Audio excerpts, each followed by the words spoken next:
उसमें उनको बाद में देखो जो सफल हुए, पहले उनको देखो जो असफल हुए। उन्होंने ऐसी क्या गलती की, उनके अंदर ऐसी क्या कमी थी, और वो आप अपने अंदर ना लेके आओ और आप सफल हो जाओगे। समझ गए ना? और उन लोगों को ऐसा क्या लगा जिसकी वजह से वो फेल हुए। और इसके बाद मेरी दूसरी बात, अपने दिल में दिमाग में बिठा लेना कि डायरेक्ट सेल के अंदर कोई भी इंसान फेल नहीं होता।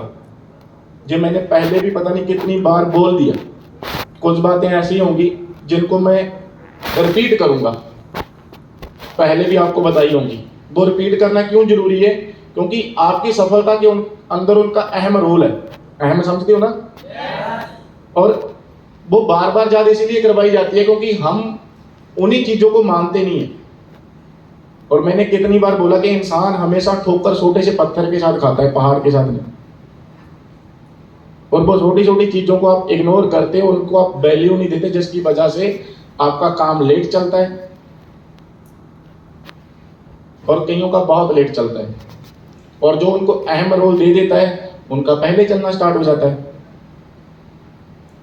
और मेरा मानना यह कि आप सब लोगों का पहले बिजनेस चलना स्टार्ट हो, जल्दी जल्दी। हर महीने आपका टीम साइज बढ़े, आपको पैसा बढ़े। और मेरी बात याद रखना कि आप लोग डायरेक्ट सेल में बिग मनी कमाने के लिए आए हो। यही मानना है ना हमारा? कि आपने ट्रेनिंग की, कैलकुलेशन देखी, उसमें क्या देखा कि लोग जहां पे लाखों कमाते हैं, 1 लाख 2 लाख 3 लाख 4 लाख, अगर लोग कमाते हैं तो मैंने भी कमाना है। और मेरी बात याद रखना, बिग मनी आती कब है? जब आपका बिजनेस वॉल्यूम बिग होगा। बिजनेस वॉल्यूम समझते हो ना? अगर 129 लगा तो 32,000 का बिजनेस, 2 लगे तो 64,000 का, उसको बिजनेस वॉल्यूम बोलते हैं, जो आप ज्वाइनिंग करवाते हो। और बिग बिजनेस वॉल्यूम कब होता है? जब आपकी टीम बड़ी होती है। जितनी बड़ी टीम होगी उतने ज्यादा प्रॉस्पेक्ट आएंगे, जितने ज्यादा प्रॉस्पेक्ट आएंगे उतना ज्यादा बिजनेस होगा, उतना बड़ा पैसा आएगा। अब क्या बोलता हूं मैं, ये big team, big money, big business volume कब बनेगा? जब आपका एजुकेशन लेने का तरीका, जब मेहनत करने का तरीका लोगों से ज्यादा होगा। और आज के टाइम यहीं पे प्रॉब्लम है। मेरी बात याद रखना कि आप जितने भी जहां पे बैठे हो और आपकी टीम कल को जो बनेगी, सब लोगों की एक ही उम्मीद होती है कि मेरे को बहुत पैसा आए, मेरे पास घर हो, गाड़ी हो। डायरेक्ट सेल में आपकी बहुत सारी उम्मीद होगी, तुम्हारा बिजनेस ज़्यादा चले। उम्मीद बहुत बड़ी रखते हैं कम्युनिटी जहाँ पे आने के बाद आप किसी भी रैंक पे हो, पर उम्मीद के हिसाब से आपकी मेहनत देखना कभी कितनी होती है। और वो मेहनत ही रंग लेके आती है। समझ गए? और आप जहां पे सक्सेस होने के लिए आए हो, मेरा मानना यह है, मैंने जितना अपनी एक्सपीरियंस से देखा कि डायरेक्ट सेल में हमेशा जब एक इंसान आता है ना, वो गरीब ही होता है। मिडिल फैमिली के लोग, वैसे भी अगर किसी का पापा गवर्नमेंट जॉब पे होगा ना, आप में से आपके पास बढ़िया खेती होगी, सब कुछ होगा, फिर भी आप गरीब हो। क्यों? क्योंकि मैं आज तक कपड़े भी पहनता आया हूं ना, स्टडी के टाइम, जहाँ जॉब करने से पहले, वो सब मैं अपने पापा के पैसे के पहनता था। मानते हो बात को? यही होता है ना? जहाँ आपकी मम्मी काम करती होगी उनके पैसे से पहनते हो। मेरे पास अपना कुछ भी नहीं है, इसीलिए मेरा मानना यह कि मैं गरीब हूं और मैंने डायरेक्ट सेल को चुना। और मैं अपनी ये कंडीशन से, गरीबी वाली से उठ के अमीरी वाली में जाना है, अमीर बनना है। ठीक है ना? चलो हाँ, ऐसे मेरे को याद आया एक टाइम, आज से 5-6 साल पहले ना, जैसे आज आप सीखते हो, हम भी सीखते थे और हम आज भी सीखते हैं। इसीलिए आपको बार बार बोला जाता है कि जितना सीखोगे, जितनी एजुकेशन लोगे, जितनी बुक पढ़ोगे, जितनी तुम वीडियोस देखोगे, उनसे नोट्स निकालोगे और उनको फॉलो करोगे और उनके ऊपर बिलीव करोगे, वो किसान की तरह जो गांव का सरपंच था, तो आपको सफल होने से कोई रोक नहीं सकता। ऐसे ही बैठे मेरे गरीब से याद आया कि एक इंसान की ना मैंने वीडियो देखी थी। जैसे ही मैं वो वीडियो देख रहा था, उसमें से कुछ पॉइंट ऐसे थे जो मेरे को लगता है कि इस इंसान ने, जैसे ही मैंने डायरेक्ट सेल में पैर रखा और मेरी सफलता तक, इस इंसान ने मेरे को फॉलो किया। मेरी हर एक एक्टिविटी को जो देख रहा था सिप के या किसी तरीके से, और मेरे को ये लगता है कि अगर मेरे को ऐसा लगा, डायरेक्ट सेल में सफल होने वाले हर एक इंसान को यही लगा होगा कि शायद इसने मेरे को फॉलो किया। उसने ना वीडियो को बहुत बढ़िया नाम दिया हुआ था, बहुत बढ़िया। उसने टॉपिक रखा हुआ था कि डायरेक्ट सेल एक ट्रेन है जो गरीबपुर से अमीरपुर लेके जाती है, गरीबपुर से अमीरपुर लेके जाती है। और अच्छा, मेरी बात याद रखना है कि जब भी ट्रेन निकलती है ना, अगर आपने क्या करना है, दिल्ली आप गए हो किसी काम से और दिल्ली से आपने नागपुर आना है, तो वो आपको डायरेक्ट नागपुर नहीं छोड़ेगी। रास्ते में उसके स्टेशन आते रहते हैं। दिल्ली से वो निकली, अगर न्यू दिल्ली से निकली, मान लो निजामुद्दीन, मथुरा, आगरा, ग्वालियर, झांसी, सागर, ऐसे होते होते घूम के आ जाती है वो नागपुर में। सेम डायरेक्ट सेल में भी स्टेशन आते हैं। और उन्होंने बोला कि आप जैसे ही गरीबपुर वाली ट्रेन से बैठोगे जो आपको अमीरपुर लेके जाएगी, तो इसके बहुत सारे स्टेशन आते हैं। अगर आप मथुरा में उतर गए तो नागपुर आ सकते हो, नहीं। सेम वो बोलता है कि अगर आपने ट्रेन के बीच वाले किसी स्टेशन को चुन लिया और वहां पे आप उतर गए तो आप कभी भी अमीरपुर नहीं आओगे। उसका मानना ये था। और वो पूरा एक्सपीरियंस, उसने जो वीडियो को बनाई वो रियलिटी थी कि कैसे लोग अमीरपुर आते हैं। और ऐसा मेरी बात याद रखना कि अगर आपको कुछ ऐसा पता चल जाए पहले ही जिनकी वजह से तुम असफल हो सकते हो और उनको तुम फेस करना सीख लो, तो शायद तुम्हारी सफलता तुम्हें जल्दी मिलेगी। ठीक है ना? तो मेरा मानना ये है, जहां से मैंने उस वीडियो से एक चीज सीखी थी कि डायरेक्ट सेल में जो ट्रेन होती है जो गरीबपुर से चलती है और अमीरपुर तक लेके जाती है, उसमें बहुत सारे लोग बैठते हैं आके, बहुत ज्यादा, और उसके बीच बीच में स्टेशन आते रहते हैं। अगर उन स्टेशनों को इंसान पार करता रहे तो वो सफल हो सकता है। उसने जैसे ही पहले स्टेशन का नाम लिया, कुछ स्टेशन मैंने कट किए इसमें से जो जरूरी थे हमारे लिए, मैंने उन्हीं को पकड़ा। पहला स्टेशन उसने क्या लिया, उसका नाम उसने बहुत बढ़िया रखा, विरोधपुर। विरोधपुर समझते हो ना? कि जब भी तुम कुछ करने निकलोगे तो आपका विरोध जरूर होगा, उसको विरोधपुर बोलते हैं।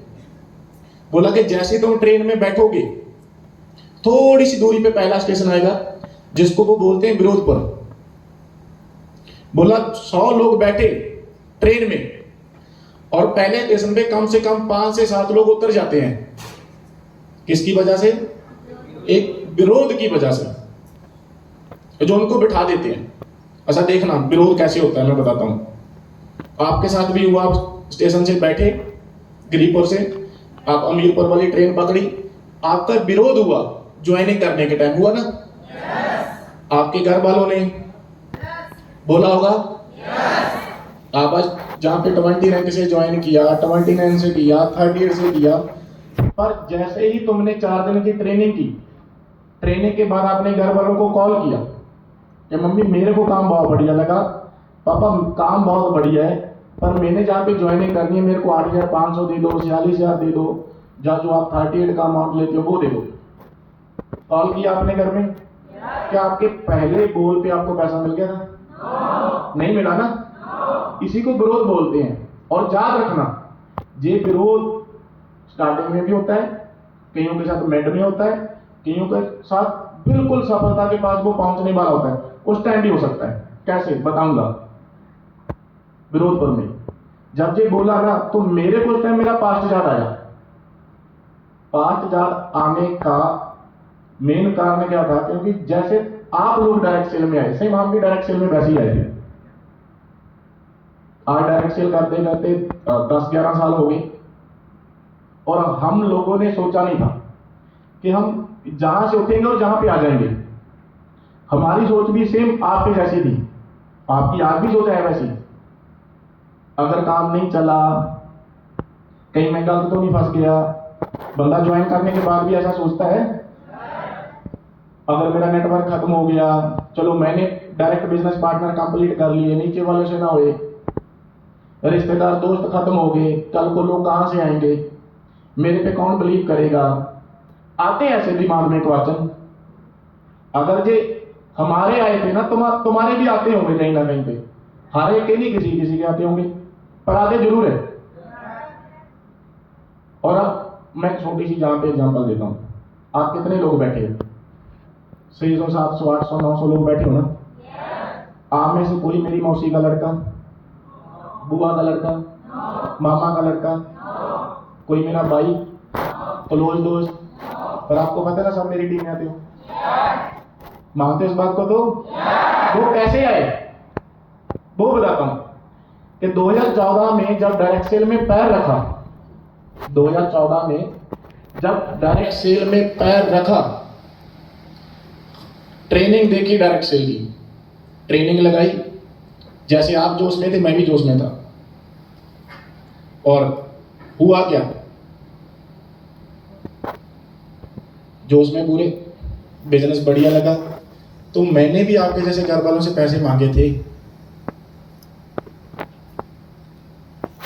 5 बिजनेस पार्टनर लगाने ऐसे लग जाएंगे, कोई बड़ी बात नहीं, 50 लेके आ जाएंगे। पर हमें क्या पता था कि जिस ट्रेन में बैठे हैं उसके स्टेशन बहुत खतरनाक आते हैं। घर गए, घर जाने के बाद मैं आपको बता दूं कि मेरे पापा नहीं है। मैं 13 साल की एज के करीब था, 7वीं क्लास में था जब से वो दुनिया में नहीं है।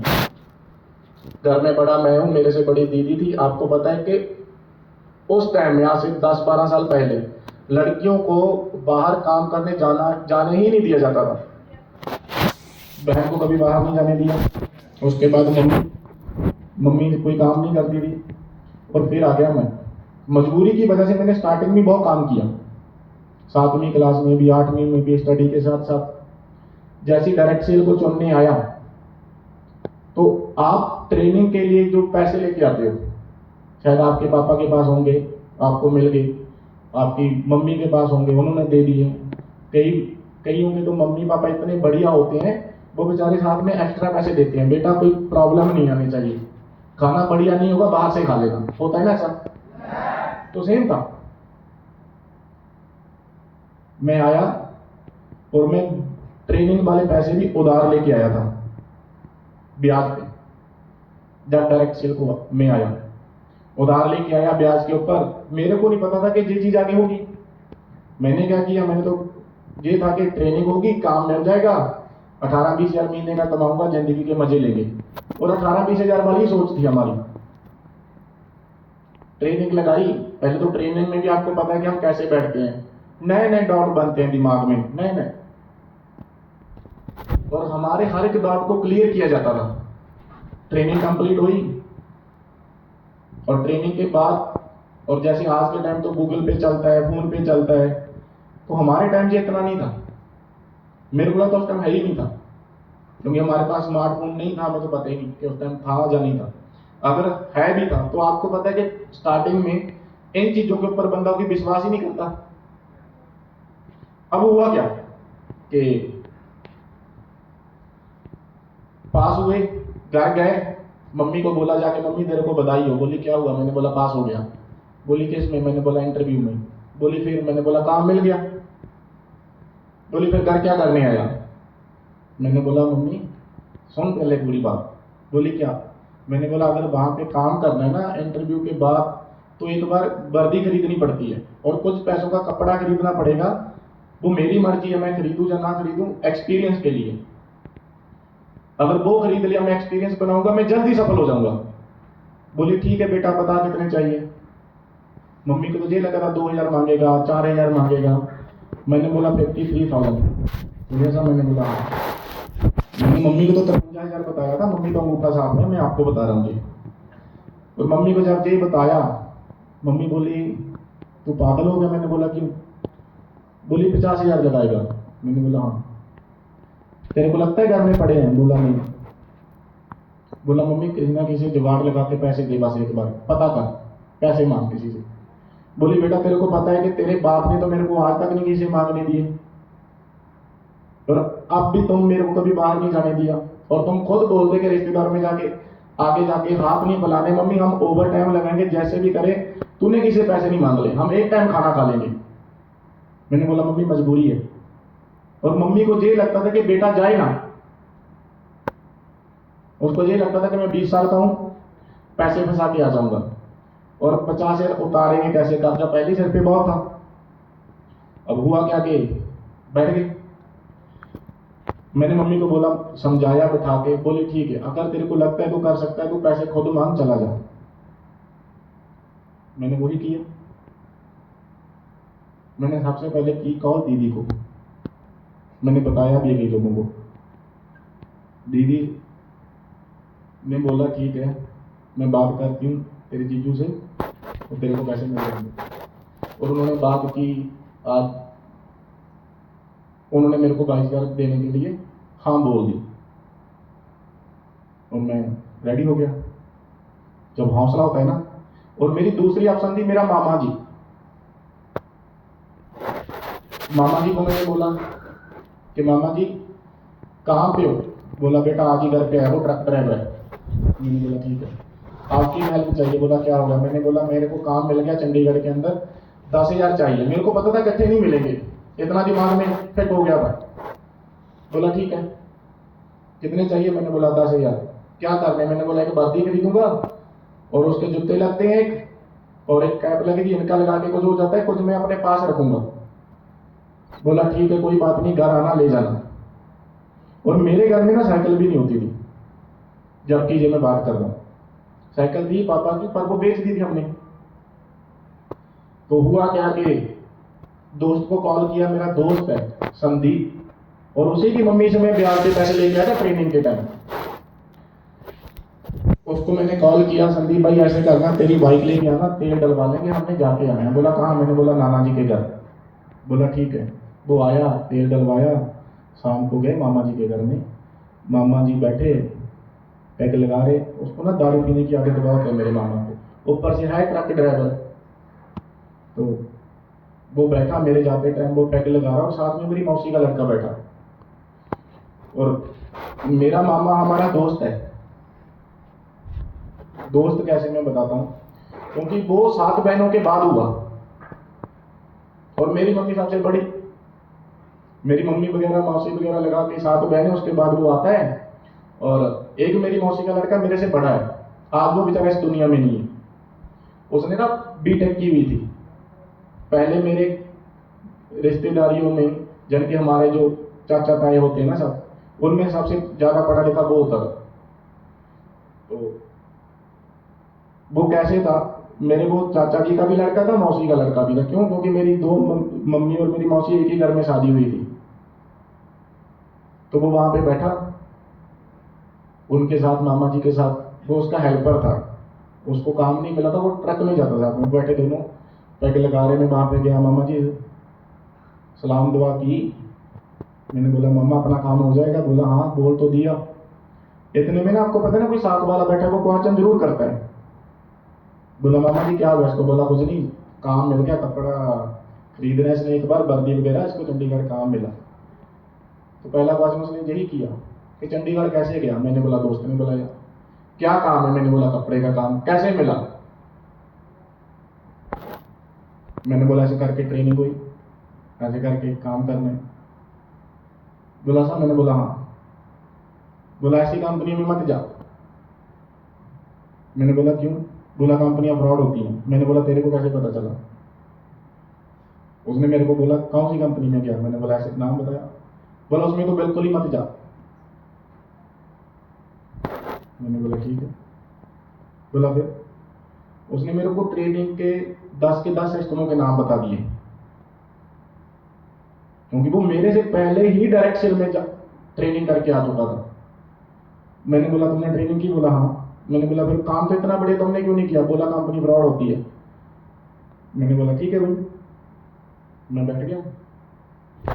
मैंने मामा को बोला मामा तुम मेरे को पैसे दो, इसने करना है करे, नहीं करना ना करे, वो इसकी मर्जी थी, मैंने जरूर करना है। बोला इरफान मेरी बात सुन। मैंने बोला हाँ। बोला तेरे से एज में कौन बड़ा है? मैंने बोला मामा जी जी। तुमने कितना किया? मैंने बोला आईटी। इसने क्या किया? बीटेक। बोला जी पागल थोड़ी है। और ना वो आपको मैं बात बताता हूं, नेगेटिव तुम कैसे लिखते हो? ऐसे यही साइन होता है ना नेगेटिव का, और पॉजिटिव का ऐसे होता है। और नेगेटिव बात ना जब भी कोई बोली जाती है वो इंसान के माइंड ऐसे जाती है, अपना काम करके आ गया, और जल्दी असर होता है उसका। और जो पॉजिटिव होती है वो अटक जाती है, क्योंकि साइन उसका ऐसे होता है ना बीच में, तो वो अटक जाती है बीच में। तो मामा जी ने बोला देख 10,000 छोड़, 1,00,000 भी दे दूंगा, कोई अपना काम चला ले, वहां मत जा। मैंने बोला नहीं मामा करना वही है, क्योंकि मेरे को तो लाख दिखाई दे रहा था। बोला ठीक है पर तू वहां नहीं जाएगा। मैंने बोला मैं वहीं जाऊंगा। बोला देख जा तो आज तू जे तू बोल रहा है जो डायरेक्ट सेल बार बार लगाई रखी है, जा तो उसको चुन ले, जा फिर मेरे को चुन। क्या डिसीजन है तेरा? मैंने बोला मामा काम चुनूंगा। मेरे को पता है मामा कौन सा कहीं जाने वाला है यार, मेरे से गुस्सा होगा अपनी बहन से थोड़ी हो सकता है। और मैंने करवाना भी क्या, मम्मी के साथ रिलेशन बढ़िया हो। और मेरे को पता है 2 दिन के बाद कभी चंडीगढ़ से जाएंगे, बढ़िया पैसा आएगा, बढ़िया खंबा ले जाएंगे, हो गया काम। सीधा पंडा वो ऐसे ही होते ना, बढ़िया खंबा देंगे, कोई मामा के पकड़ मटका 5 लीटर का है, ले मामा पे गया, मामा को और क्या चाहिए। तो हुआ क्या कि मामा जी ने मना कर दिया। मैं बांस उठा और भयंकर गालियां दे रहा हूँ संदीप के पास। मैंने बोला जो रिश्तेदार होते हैं ना साले जी ऐसे ही होते हैं। हालांकि मेरे मामे के मेरे ऊपर एहसान बहुत है, जब से पापा दुनिया में नहीं है उसने हमारी बहुत सपोर्ट की, हमें राशन लेके देना, पैसे की सपोर्ट करना उसने बहुत की। मैं सब भूल गया था, एज भी कम थी। तो मैं गाली देता जा रहा हूँ, मैं बहुत गुस्से में। मामी ने मेरे को सुन लिया गाली देते हुए, बोली क्या हो गया? मैंने बोला ऐसे करके मामा जी के पास आया था, कंडीशन बताई उसको। मैंने बोला मेरे को लगता है मैं काम में सफल हो सकता हूँ। बोली फिर की टेंशन है? बोली दिए नहीं पैसे। बोली कोई बात नहीं, मेरे पास 10,000 पड़ा है, तेरे को पैसे मिल जाएंगे, टेंशन मत ले, कल ले जाना। मामी जी ने बैंक से निकाल के दे दिए पैसे। तो मेरा 32,000 का जुगाड़ हुआ, संदीप के साथ गया। मैंने बोला संदीप तेरे पास पहुंचा है? बोला यार भाई देख मम्मी को मत बताना 5,000 पड़ा है।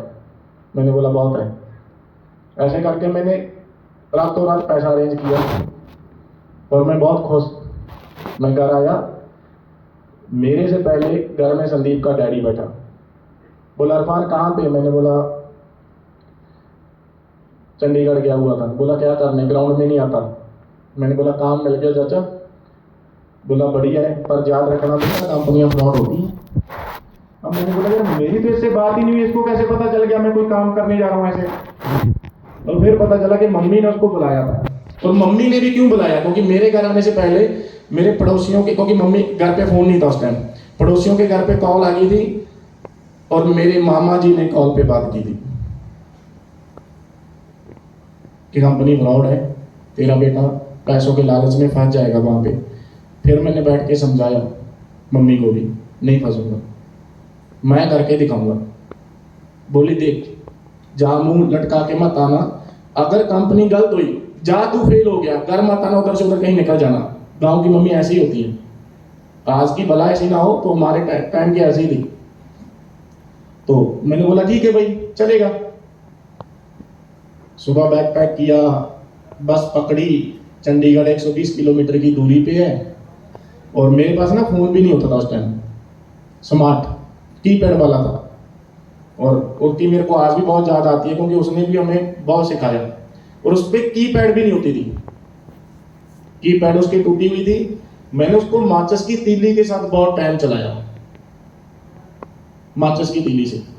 तो मैं बस में बैठा, स्मार्टफोन नहीं था उस टाइम, इंटरनेट भी फ्री नहीं था, तो बंदा जैसे बस में बैठता है कितना टाइम इधर उधर देखेगा। 120 किलोमीटर की दूरी पे जाना है, 3-4 घंटे लगते हैं, गांव से घूम घूम के जाती थी बस।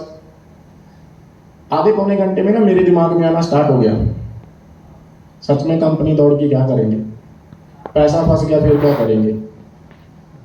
आता है दिमाग में यार बंदे के, रियलिटी है जी। तो हुआ क्या कि फिर मन दिमाग को समझाया कि इरफान टेंशन मत ले, अगर कंपनी दौड़ भी गई, पहले नंबर पे तेरा कपड़ा तेरे पास है।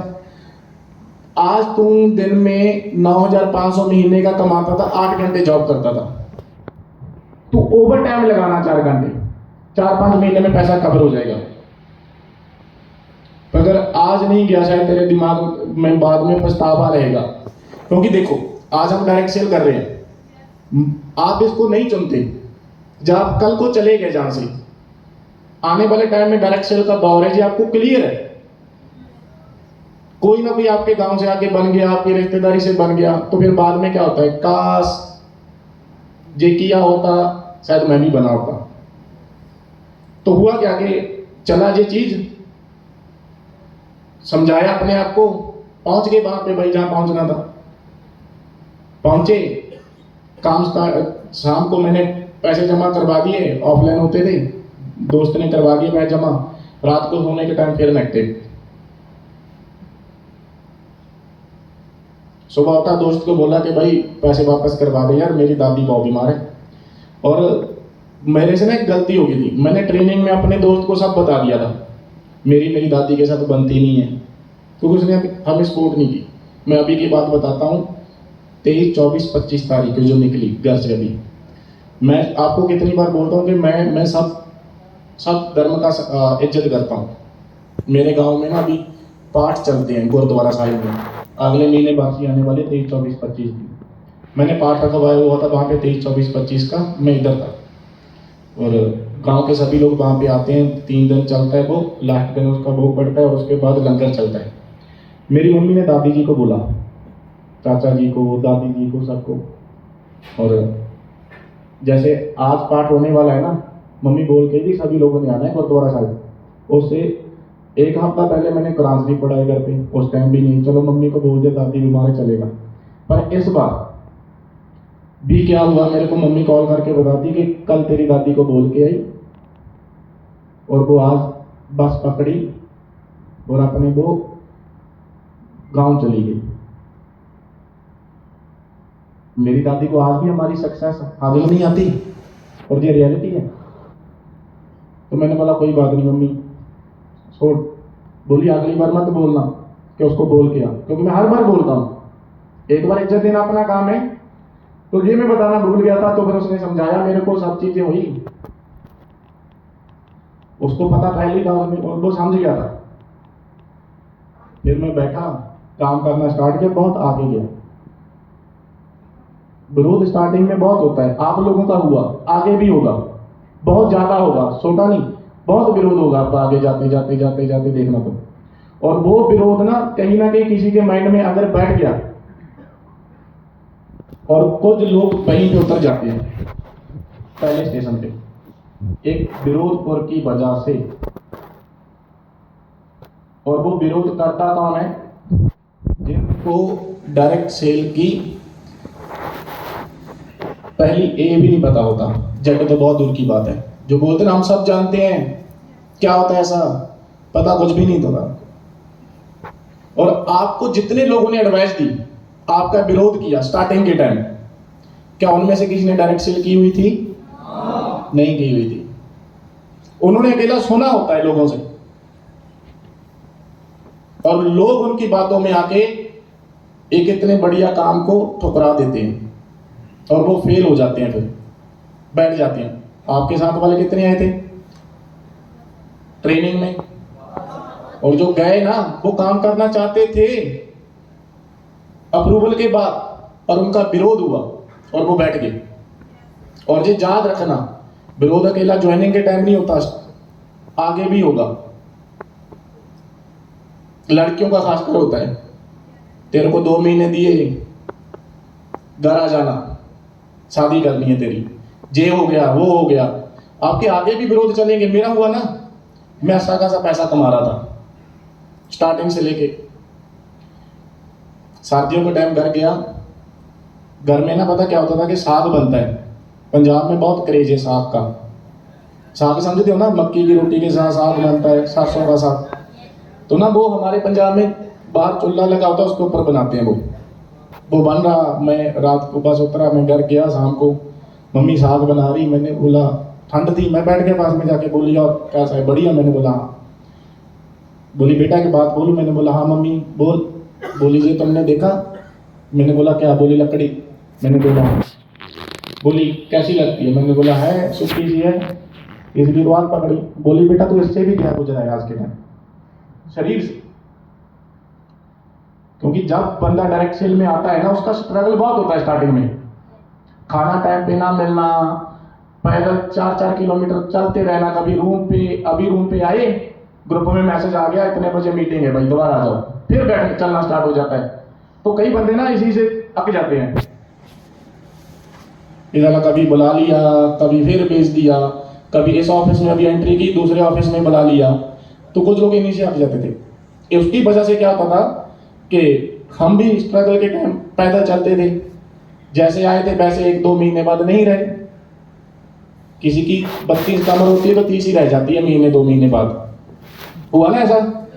तो हमारे साथ ऐसा हुआ था। पर हमें ये होता था कोई बात नहीं, आज अगर 20 किलोमीटर भी पैदल चलेंगे ना तो चलेंगे। आज के 4 साल बाद, 5 साल बाद हम लोग एक बढ़िया गाड़ी में घूमेंगे, हमारे पास बढ़िया पैसा होगा।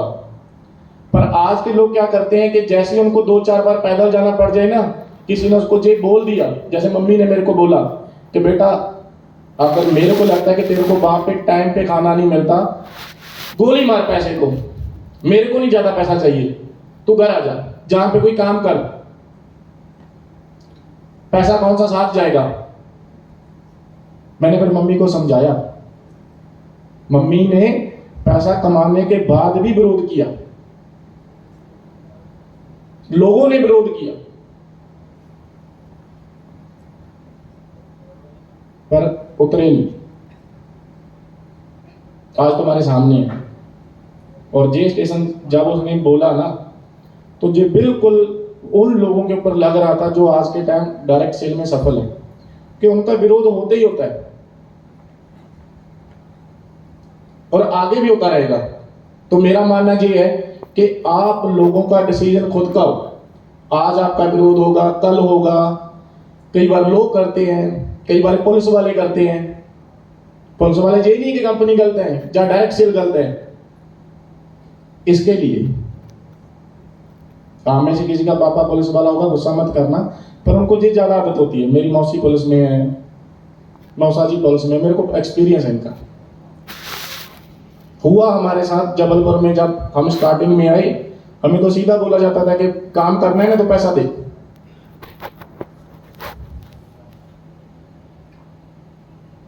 और डिमांड भी पता कैसे करते थे? अब मैं बताता हूँ, गलती उनकी नहीं, गलती हम लोगों की थी। कैसे? हमने अगर टीएफ करना है ना प्रॉस्पेक्ट के सामने, उनके सामने कोई टीएफ नहीं करते। जी हमारे इरफान सिनर हैं, जी इतना कमाते हैं, जी है वो है, इनकी जिंदगी ऐसी थी, आज जी बन के बाहर टीएफ नहीं। बाहर के लोगों के पास खूब करते हैं, चाय वाले के पास कोई, अगर आपको कोई पुलिस वाला मिल गया वहां पे तुम बढ़िया खूब टीएफ करोगे। ऐसे ही जबलपुर वाले स्टार्टिंग के टाइम कुछ लोग ऐसे थे कि टीएफ जब करते थे ना, सब दुकान वालों को पता था, उनको काम का पता, कैलकुलेशन का पता, सब पता होता था उनको। तो ये बात जब पुलिस वालों के पास जाती है तो आपको पता ही है, वो किसी ना किसी कंडीशन से डराते तो है। हमें हर बार बोला जाता था ये चीजें कि ये हो जाएगा, वो हो जाएगा, फिर वो किसी ना किसी तरीके से आते ही रहते थे। ऑफिस में हमें बुला लिया, कुछ ना कुछ चलता रहता था। पर हुआ क्या, उन्होंने जोर लगा लिया। बोलते ना वहां पे तिवारी था, उसका पूरा नाम नहीं जानता मैं। उस पुलिस वाले ने पूरा जोर लगाया, उसने फंसा भी लिया हमें जाल में, और उसने बोल भी दिया आज भी टाइम है, महीने का पैसा देने लग जाओ, नहीं केस डाल दूंगा। हमने बोला डाल दे भाई, हम सही होंगे तो बाहर आ जाएंगे, नहीं होंगे तो नहीं आएंगे। और हुआ ही वैसे, उसने केस किया, और हम बाहर आ गए, कंपनी लीगल साबित हुई, काम लीगल साबित हुआ। फिर वही एसआई बोलता था, वही पुलिस वाले बोलते थे, इरफान कोई प्रॉब्लम तो नहीं, कोई प्रॉब्लम देगा ना तो हमें बताना। ये फर्क होता है, विरोध चलते ही रहता है। मैंने आज आपको ये क्यों बताया कि आपका आज विरोध नहीं हुआ, आपके पापा ने मम्मी ने पैसे दे दिए, आपका काम बढ़िया चलता है, आज नहीं कल किसी भी कंडीशन में विरोध हो सकता है। और आप अपने आप को दिमाग से इतना शटडाउन कर लेना कि कहीं पे भी विरोध हो, पर अपने ट्रेन से नीचे नहीं उतरना। अगर उतर गए तो काम खत्म, फिर वहां पहुंच ही नहीं सकते, जैसे मैंने स्टार्टिंग में बताया। तो जैसे वो बोल रहा था ना, तो उससे पहले जो मेरे सारे विरोध हो चुके थे, जितने भी थे, और सबको फेस किया। ट्रेन से नहीं उतरे, आज तुम्हारे सामने है। सेम आपके साथ भी होगा कि कभी कहीं पे कोई विरोध हो गया, कहीं पे भी। कई बार आपके घर वाले, अच्छा मेरी बात याद रखना कि आपकी सफलता के सबसे बड़े दुश्मन पता कौन है? हाँ, पता है ना? पता है? क्यों है? वो इसलिए नहीं कि आपके दुश्मन है, क्योंकि वो बेचारे इतने, उनको बाहर की दुनिया की नॉलेज नहीं है। हमारे घर वालों को ये होता है कि मेरे पास मेरा बेटा कोई जॉब करे और से उसको बढ़िया पैसे आए, बस। उनको किसी ने बाहर से कोई एडवाइस दे दी, चलो हाँ एडवाइस ही ज्यादा यार। दूसरा जो आपका स्टेशन होता है ना, वो सलाह पर होता है। सलाह पर समझते हो ना? कि जैसे ही तुम आए किसी काम को चुनते हो, जैसे आज हम डायरेक्ट सेल में आ गए, और बाहर की लाइन में भी ऐसे हैं, ऐसे बहुत होंगे आगे कि आपको सलाह देने वाले बहुत मिलेंगे, अभी भी मिलते होंगे और आगे भी मिलेंगे। उसको सलाह पर बोलते हैं। वो किसी भी कंडीशन में आता है, मैं बताऊंगा आपको कि जैसे ही हम काम में आगे जाते थे, सलाह बहुत मिलती थी हमें। सलाह देने वाले कहीं भी किसी भी कंडीशन में आपके सामने आके खड़े हो जाते थे, जैसे हमारे पास होते थे। मैंने काम को चुना, पहले मौसी से पैसे मांगे, उसने नहीं दिए। एक टाइम वो मेरे को मिली तो मेरे को वो एडवाइस दे रही थी, बेटा तेरी इतनी बड़ी हाइट है, ठीक है ना, तुम गेम भी करते थे, तुम प्राइवेट काम को क्यों चुना? तुम मेरे को बोलता मैं तेरा जैक लगा दी, तेरे को आर्मी में सेटिंग करके पैसे देके किसी को जब पुलिस में भर्ती करवा देते। मैंने सोचा कि मासी पहले क्यों नहीं आई कभी, आज ही क्यों ऐसा बोलती है जी? फ्री में सलाहकार बहुत मिलते हैं। काम को नया नया स्टार्ट किया, डायरेक्ट सेल में पैर रखा। हम ना सुबह उठते थे, हम चाय बनाते थे, तो उसके लिए ना दूध लेने जाना पड़ता था दुकान पे, हम भी जाते थे। हमारी भी ड्यूटी लगी स्टार्टिंग में। तो एक दिन मैं दूध लेने गया आंटी के पास, दुकान पे, किराना स्टोर पे। तो जैसे ही दूध लेने गया, वहां पे आंटी को मैंने बोला दूध देना, आंटी बोली ठीक है। पैकेट लिया, मैंने पैसे दिए, बोली बेटा कब आई? मैंने बोला आंटी उस दिन जिस दिन आपसे कॉपी लेके गया था, कॉपी उसी से ली थी मैंने। बोली ज्वाइन कर लिया? मैंने बोला हाँ। बोली बेटा टाइम है, पैसे तो खराब हो गए, टाइम खराब मत कर, निकल जाएगा। मैंने बोला क्यों? बोली जहां पे तेरे से पहले बहुत सारे लोग काम करते थे, आज वो दिखाई नहीं देते। मैंने बोला ठीक है भाई। और जैसी जी सलाह दी, उसने मेरे को समझाया, तेरी एज है अभी, कोई और काम कर ले, चुन ले। उसने ढेर सारी नॉलेज दे दी मेरे को फ्री में सलाह। कंपनी ये होती है जहाँ पे इतने लोग थे। मैंने बोला ठीक है कोई बात नहीं, अगर निकल गए वो, और बात तो मैं ठीक बोल के आऊंगा ना, तो रास्ते में आके क्या होगा सोचना तो पड़ता है। मैं रूम पे आया, मैंने बोला अपने ऊपर वालों को, मैंने बोला सर मैंने काम नहीं करना है, पैसे फंस गए तो फंस गए भाई। बोले क्यों?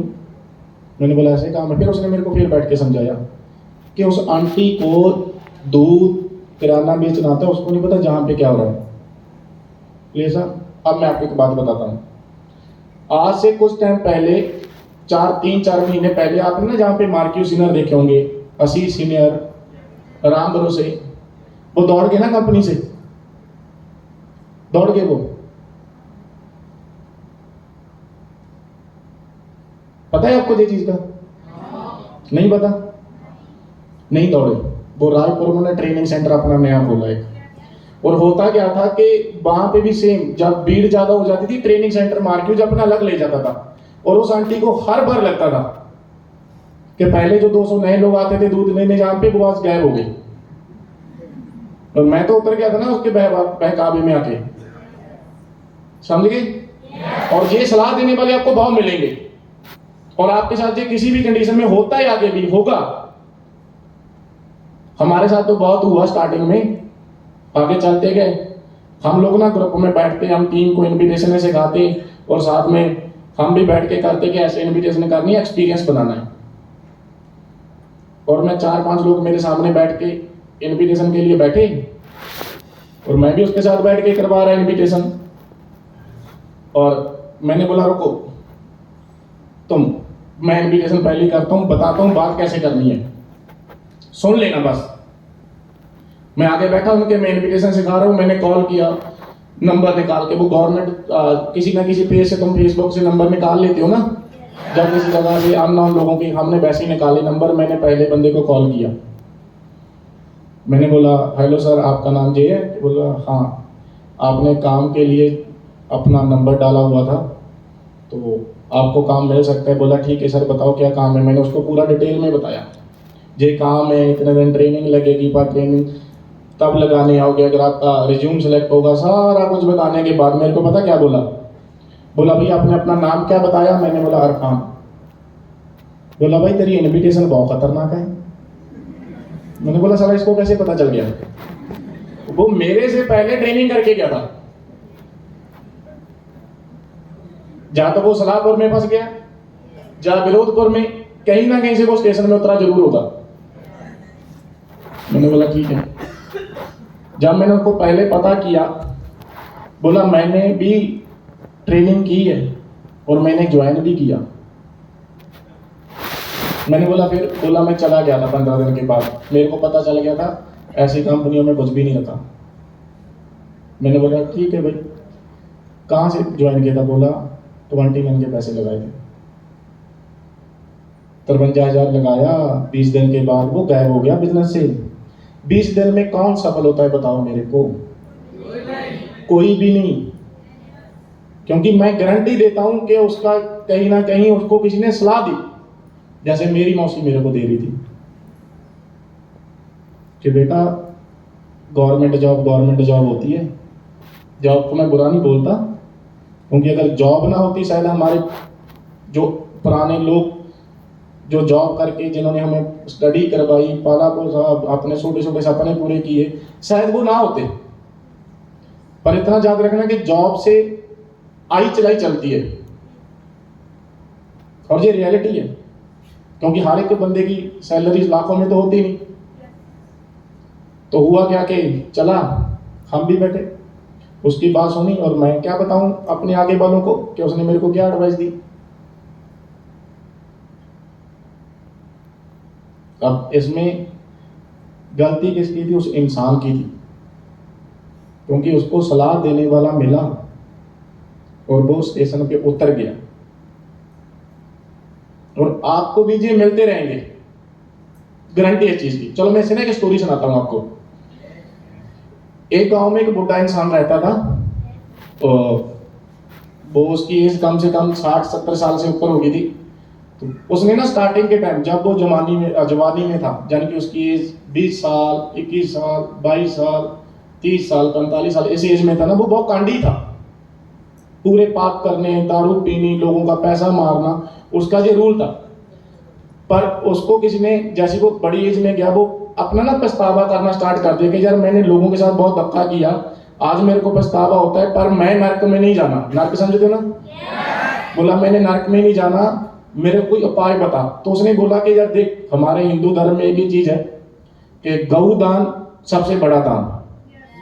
बोला तो ऐसे कर, अपने गांव घर में पंडित जी को बुला, पूजा रख उसकी, और उससे ना पूजा करवा और उसको गौ दान कर दिए। वो बंदा उसकी बात सुनता है और अपने बच्चे को भेज देता है कि भाई क्या कर, जा फिर, और एक तो पंडित जी को बोल क्या कि कल हमारे घर में पूजा कर दो, और एक गाय का बच्चा लेके आ छोटा सा, बोला ठीक है। वो जाते हैं, गाय का एक बच्चा लेके आता है और पंडित जी को भी बुला के लेके आता है कि पंडित जी आप दूसरे दिन आ जाना। एक दिन पहले वो जाता है, उसको पंडित को जब बोलने जाता है तो उसका बच्चा लेके साथ में आ जाता है गाय का। दूसरे दिन पंडित जी आते हैं, पूजा का सामान पड़ा है, पूजा चलना स्टार्ट, पूजा हो रही है। पूजा खत्म हुई तो बोलता है पंडित जी के आज के बाद तुम्हारे पुराने सारे पाप धोए गए। और वो बंदा क्या करता है कि गाय के बच्चे का रस्सा उसको पकड़ा देता है। पकड़ाने के बाद बोलता है पंडित जी ये आपका है और आप इसको अपने मंदिर में रखना। ठीक है। पंडित जी वहां से रस्सा पकड़ते हैं बच्चे का और निकल जाते हैं। जून जुलाई का महीना, गर्मी बहुत थी। बच्चा 100 मीटर की दूरी पे जाता है, गर्मी की वजह से थक जाता है और वो बैठ जाता है नीचे। हालांकि मंदिर अभी 5 किलोमीटर की दूरी पे होता है। जैसे ये हुआ तो होने के बाद पंडित जी ना बोलते बच्चा तो है, कंधे पे उठा लेते हैं। कंधे पे उठा लेता है। जैसे वो कंधे के उठा के चलने लगता है ना, उसको 4 बंदों को वो देखता है पंडित जी। और वो इतने हरामी होते हैं, वो बोलते हैं कि पंडित जी के कंधे से बच्चे को नीचे गिराना है तो गिरवाना ही है, हम नहीं गिरेंगे, खुद गिरेगा वो। तो वे प्लानिंग करते हैं, 1-1 किलोमीटर की दूरी पे खड़े हो जाते हैं। मंदिर की 1 किलोमीटर की दूरी पे एक खड़ा हुआ, दूसरी पे दूसरा, मंदिर तक जाते चारों खड़े हो जाते हैं एक लाइन में। किलोमीटर के बाद उनकी प्लानिंग क्या होती है कि जैसे ही पंडित जी पहले किलोमीटर पे आते हैं ना, उनके सामने एक लड़का उनमें से आके निकल के आ जाता है। बोला पंडित जी राम राम। पंडित जी को राम राम बुलाता है। पंडित जी आशीर्वाद देते हैं, बेटा सदा खुश रहे, खूब तरक्की कर, भगवान आपको बहुत आगे लेके जाए, तुम्हारी हर एक मनोकामना पूरी हो। तो ये होने के बाद पंडित जी को बोलता है पंडित जी धन्यवाद। और ऐसे कंधे की साइड देख के बोलता है पंडित जी क्या हुआ आपको? बोला क्यों? बोला गधे का बच्चा कंधे पे। बोला साले तू पागल है, गधा लगता है, गाय का बच्चा है, सुबह चढ़ा के आ गया। बोलता नहीं। तो ठीक है पंडित जाओ, और मेरे को तो गधे का लगता है, आपको पता नहीं क्यों गाय का लगता है। वो निकल जाता है। पंडित जी गाली देता जाता है, कैसे लोग हैं, सुबह ही कहाँ से पैसे आ जाते हैं इनके पास। उसको ये लगता है कि उसने बच्चे ने पी होती है। जाते जाते जाते भाई दूसरी बारी आ जाती है, सेम वहां पे होता है। पंडित जी राम राम, पंडित जी आशीर्वाद देते हैं। पंडित जी गधे का बच्चा उठाया हुआ है तुमने, पंडित जी उसको भी सेम बोलता है। गुस्से से पंडित जी आगे और हो जाते हैं। आगे गए, तीसरे किलोमीटर पे फिर मिला, पंडित जी राम राम, सेम फिर चला, फिर वही पंडित जी फिर गाली देते। चले गए चौथे किलोमीटर पे। अब वो देखता है कि सालों ने तीनों ने कोई काम तो किया नहीं, पंडित जी तो अभी भी बच्चा उठा के रखा हुआ है। तो फिर वो सीधा जैसे पंडित जी आते हैं उसके पैरों में लेट जाता है। पंडित जी राम राम। पंडित जी ने आशीर्वाद दिया। बोलते पंडित जी आपको सुबह ही क्या हुआ? बोले क्यों? बोले गधे का बच्चा, वो भी कंधे पे, वो भी एक पंडित जी के। बोला तेरे को गधे का लगता है, गाय का है। पंडित जी उसको भी इग्नोर करता है और आगे चला जाता है। 100 मीटर की दूरी पे जाता है। पंडित जी एक बार बच्चे को देखता है, उसको ना वो गधा ही दिखाई देता है। बोलता है नहीं तू तो खुद लेके आया ना, चला। 100 मीटर की दूरी पे जाता है, फिर उसको ना वो पूरे गधा दिखाई देता है और उसको कंधे से उतारता है। बोला साले बुड्ढे ने पाप करवा दिया, जाके पवित्र होना पड़ेगा। गधे का बच्चा कंधे पे रखवा दिया, बेवकूफ बना दिया। और पंडित जी मंदिर में जाता है। तुम एक चीज देखो कि पंडित जी ने बच्चे का रस्सा खुद पकड़ा, क्या गाय का बच्चा था या गधे का? पंडित जी को पता था ना, पूजा खुद की, फिर भी उतार दिया। क्यों? बार बार बोला गया। अगर एक बार बोला जाता, चारों एक जगह पे खड़े होते, चारों इकट्ठे बोलते पंडित जी पागल हो गए हो, गधे का बच्चा है, तो पंडित जी चारों को एक टाइम ही आंसर देता और वो गाय के बच्चे को घर ले जाता। पर उसको बार बार बोला गया और उसने फेंक दिया। सेम डायरेक्ट सेल बुरी है, डायरेक्ट सेल गलत है, डायरेक्ट सेल में जे होगा, आपको बार बार बोला जाएगा। अगर एक बार भी जितने लोग डायरेक्ट सेल को बुरा बोलते हैं, एक बार खड़े होकर बोल दे, उसके बाद तुम्हारे माइंड में कभी आएगा कुछ? और बोलते भी कौन है? जिनको ज्ञान नहीं होता वो बोलते हैं। जो डायरेक्ट सेल को चुन तो लेते हैं इनविटेशन वाले की तरह 20 दिन बाद, 1 महीने बाद, 2 महीने बाद, 3 महीने बाद, 4 महीने बाद छोड़ देते हैं। और वो 4 महीने में करते कुछ भी नहीं, टाइम पास,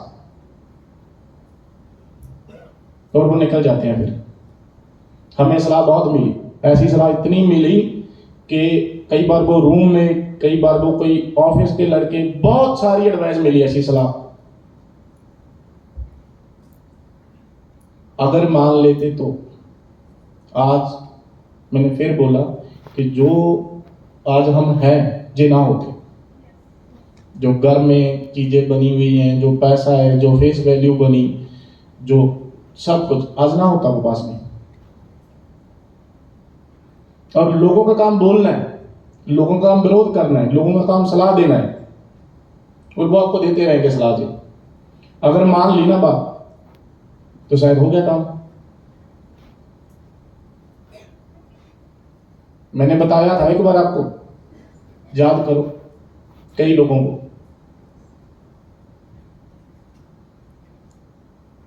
और मैं अपने बहुत सारे ऐसे दोस्त देखे जो डायरेक्ट सेल में थे स्टार्टिंग में, कुछ टाइम के बाद चले गए। आज कोई सिक्योरिटी गार्ड का काम करता है, कोई जॉब करता है, कोई कुछ करता है। और आज मैं उनकी साइड देख के सोचता हूं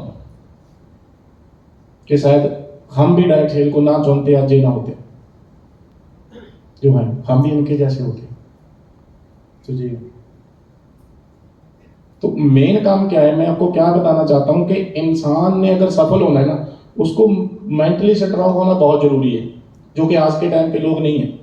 ये नहीं कि आपके पास दिमाग नहीं है बहुत है, हमसे भी ज्यादा है, पर उसको वहां नहीं लगाते जहां लगाना चाहिए।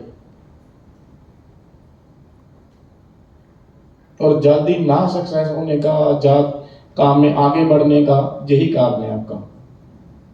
तो आज भी टाइम है कि हम उन चीजों को साइड पे करें और वो काम करना स्टार्ट करें जिससे हम जल्दी आगे जाएंगे।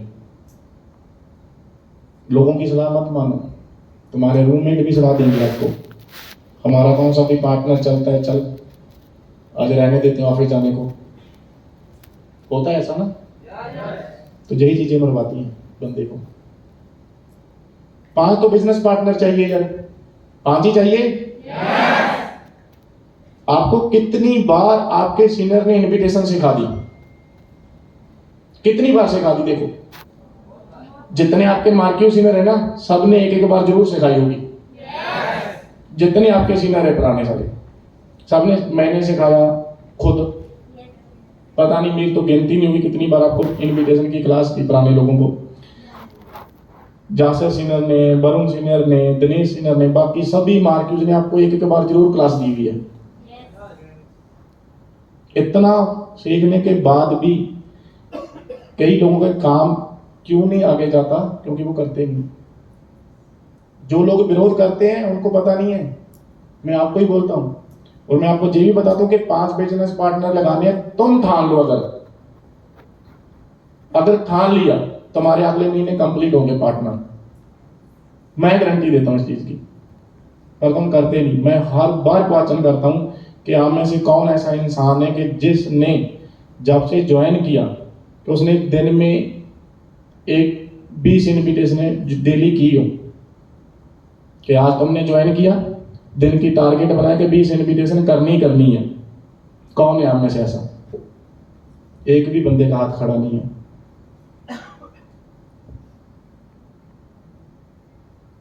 इसमें कोई डायरेक्ट सेल की गलती, कंपनी की गलती, जो डायरेक्ट सेल को गलत बोलते हैं उनकी कोई गलती? क्योंकि हम गलत बुलवाते हैं भाई, हम गलत बुलवाते हैं। तुम ठान लो इस चीज को, तुम लगातार इसको 2 महीने 3 महीने करके तो देखो, तो होगा,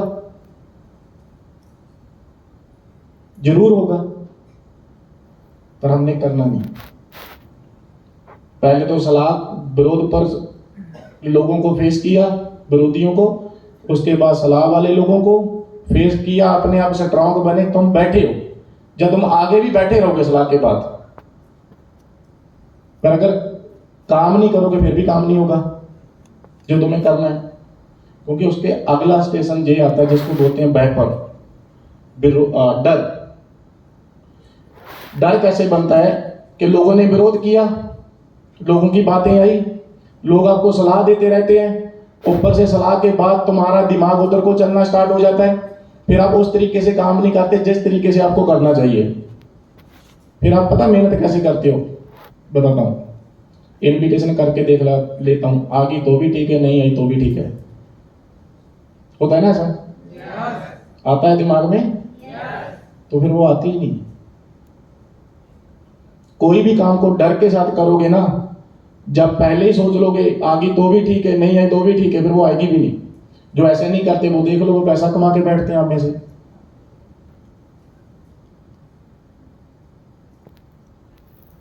डायरेक्ट सेल बहुत दूर जाने वाला